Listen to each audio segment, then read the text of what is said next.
Supreme કોર્ટે ખૂબ જ અગત્યનો એક ચુકાદો આપ્યો છે. ઇલેક્ટ્રોનિક જે બોન્ડ છે એ ઇલેક્ટ્રોનિક બોન્ડ ગેરસંવૈધાનિક છે, એટલે કે ગેરકાયદેસર. ખૂબ જ અગત્યનો ચુકાદો છે. આ ચુકાદાને આમ આદમી પાર્ટી આવકારે છે અને દરેક નાગરિકને, મતદારને એ જાણવાનો અધિકાર છે કે કોણે કઈ પાર્ટીને કેટલું ફંડ આપ્યું.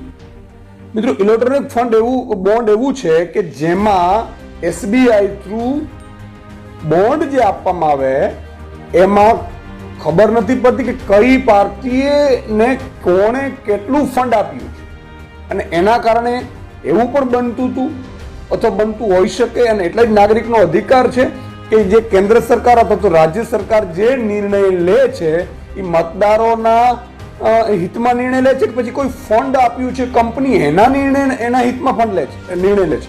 એટલે બહુ જ અગત્યનો ચુકાદો છે. આમ આદમી પાર્ટી એને આવકારે છે, સ્વીકારે છે અને દરેક નાગરિકને, મતદારને જે મતદાન કરે છે એને જાણવાનો અધિકાર છે કે કઈ પાર્ટીને, કઈ કંપનીએ તો કયા સંસ્થાએ કેટલું ફંડ આપ્યું છે. અને આ જે નિર્ણય છે એનાથી મને લાગે છે કે દરેક નાગરિકને અને દરેક મતદારને ખુશી પણ થશે અને એમનો જે હક છે જાણવાનો એ પણ એને મળશે.